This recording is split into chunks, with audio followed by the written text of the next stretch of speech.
Guys, welcome to my channel. Naibigay ko na yung gamot dun sa kasama namin Sri Lanka na may sakit. Hindi ko alam yung naawa ako eh. Nag-post siya na iyak siya dun sa group. Pumasok kasi siyang may sakit.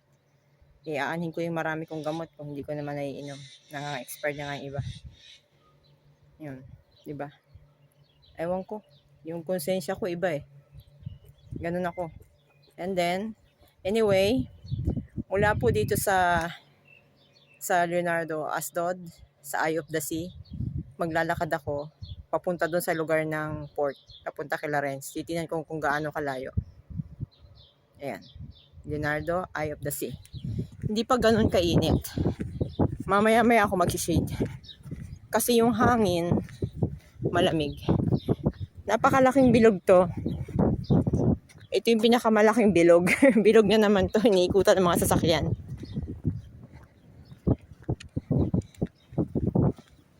Siguro pag 10 o'clock, susuotin ko na yung shade ko.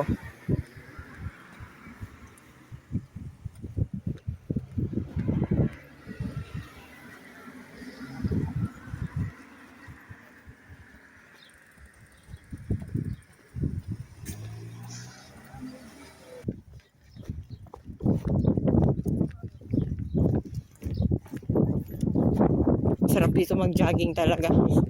Isang oras. Pwede nga yun. Sa umaga-agahan mo, huwag ka na mag-bus. Magbabas ka lang pauwi. Exercise sa umaga. Papasok sa hotel. 1 hour yun. Start ka na maglakad 6 o'clock. Pagdating mo na sa hotel ka na. O, diba? Kaso, sinubukan kong lumabas kanina 6 o'clock. Ang lamig. Sabi ko, hindi mo na ako lalabas kasi ang lamig. Kailangan naka-jacket ka na pang jogging, tapos tawag dito, naka-jogging pass ka rin na pang jogging. Telhai pala yung pinuntahan ko, lugar pala ng mga Sri Lanka yung Telhai. Moshi Dayan pala itong lugar na to. Dito kaya ako maglakad. Hindi gusto ko kasi baybayin yung dagat eh. Ganda. Moshi Dayan. Lakarin ko kaya to. Kung anong meron dito. Kasi kung pupunta pa ako ng dagat, dagat na rin naman yung dinaanan ko. Diretso na siguro ito doon sa port. Tama, doon yung dagat kahapon pinuntahan ko. Dito ang daanan ng tao sa pula. Sa Blue Viking. Hindi ko alam. Saan ba ang daanan ng tao dito?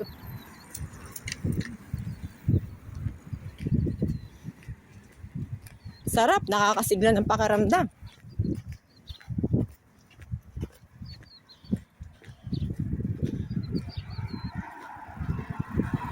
Dito nga ako para safe. Hindi.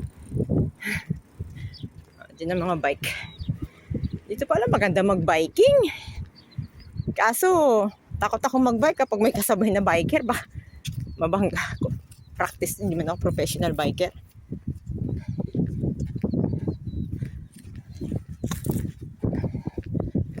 Ay, ganda dito mag-jogging. O, diba? Discover na naman natin. Naka-shade na sila, gagaya na ako. Mag-shade na rin ako.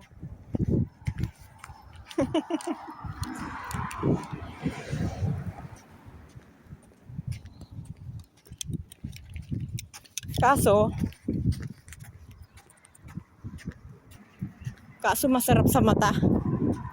Masarap sa mata pa yung init. Kaya hindi ka mag-shade. Maya-maya na.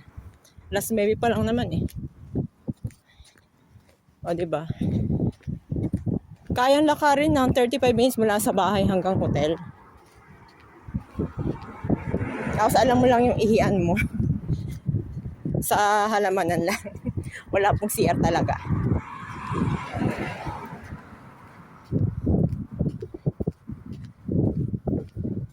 Kaya pag gagala kayo, aalamin nyo kung saan ang CR. Naalala ko na, nag-tour kami nun, wala ring CCR-an. Ihing-ihin ng mga pasahero, binaba kami sa may parang disyerto yun, may mga bonsai doon kami umihi.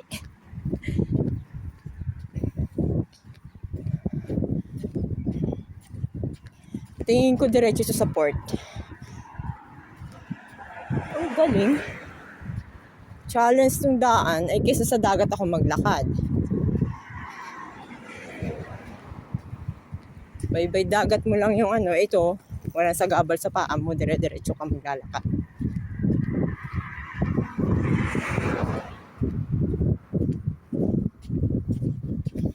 Ilang oras yun? 9:40 ako nag-start maglakad. May 6 minutes na ako.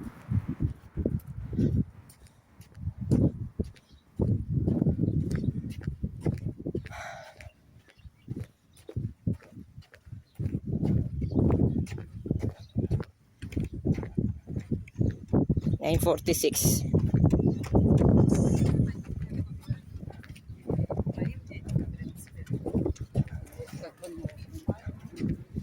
Sarap ng hangin. Ang ganda nito. Ganito din sa Tel Aviv pero hindi ganito kaganda. Ang daming mga, ito pala yung natatanaw ko pa naglilinis ako. Tanaw sa bintana ng hotel. Ayan o. Sa likod ko yung hotel.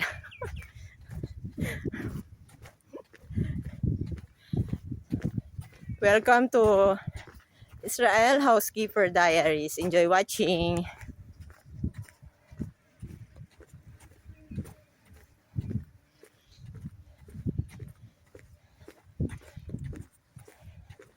Patuloy lang po kayong manood and please click like, subscribe, and click notification bell para patuloy niyong masubaybayan ang totoo naming buhay dito sa Israel. O diba, kung gusto mo magpahinga, magpabitin-bitin ka dyan. Ano to? SS walk. Di ka nga. Gagayahin ko nga. Walk is walk. Ito yung ini-exercise ni Renzo. Renzo, ito yung favorite mo exercise. Meron pala magandang daanan dito.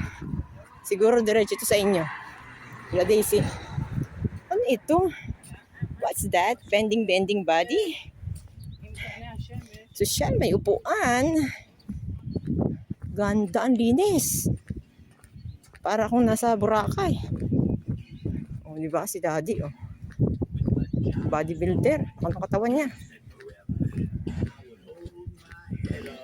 Ako, in-stop ko yung ko kanina.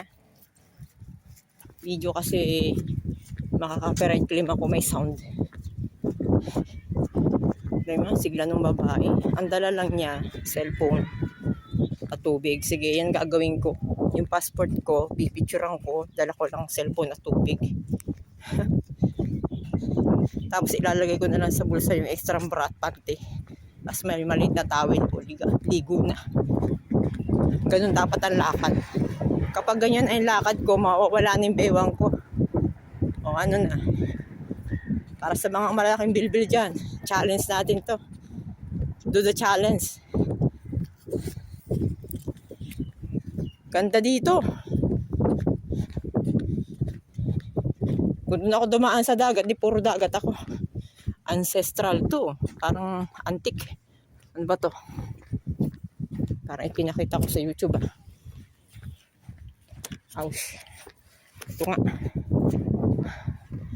Meron ditong pasyalan. Pasukin nga natin to. Boreal site pala ito. Along the Tel Aviv promenade. Libingan pala yan. Boreal site along the Tel Aviv promenade. Excavation carried out by the Israel Antiquities Authority in behalf of HOFOTIT. The Asdod Tourism Development Corporation revealed 2 burial sites of the Roman and Byzantine period, and western site includes the Bold Tombs of Byzantine period mosaic map.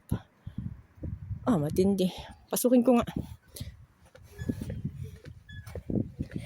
Bakit hindi natin tingnan? Nagbabayad pa tayo para tayo makapag-tour. Tabi-tabi po. Makakaiba yung damo. Kakaiba.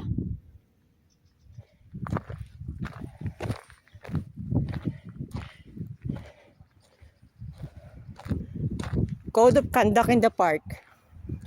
Protect the flora and fauna. Do not feed the animals. Vehicles are not allowed in the park. Overnight stay are not allowed in the park. Please keep the park litter free. There are no trash cans in the park. So please take your trash with you. Campfires are not permitted. Please do not enter the dangerous nature park's core zone shown on the map.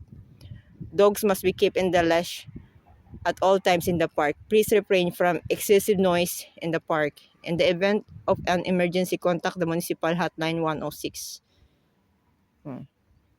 The park is here for your enjoyment. Please help us care for it. CCTV is operated throughout the park for your security and safety. Thank you and enjoy. Kaya pala ang ganda-ganda nito.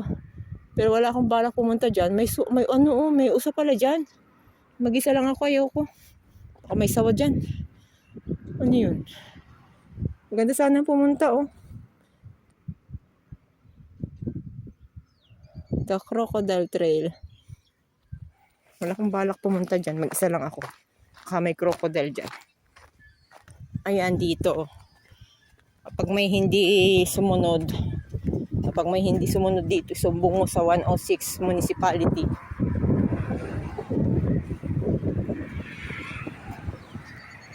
Kung may inuman ng tubig, dala ka lang ng empty bottle o half bottle lang, may tubig. Sarap, ang linis. Ano ito? Gayahak. Hindi bawal umihi dyan. Nakaihi tuloy ako. Napaisip tuloy ako. O diba? Napakaganda dito. Ano kayang dulo nito? Sana may CR doon. Malayo rin pala to.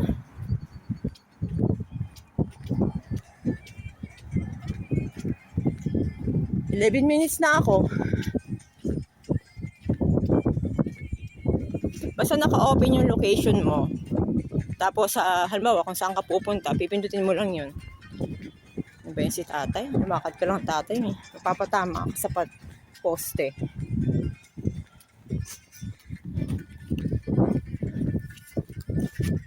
Ito yung hinahanap kong pang-exercise. Ni-stop ko muna yung video kasi magpapatugtog. Sana hindi ako maka-copyright claim. I-stop ko muna dito. Thank you for watching.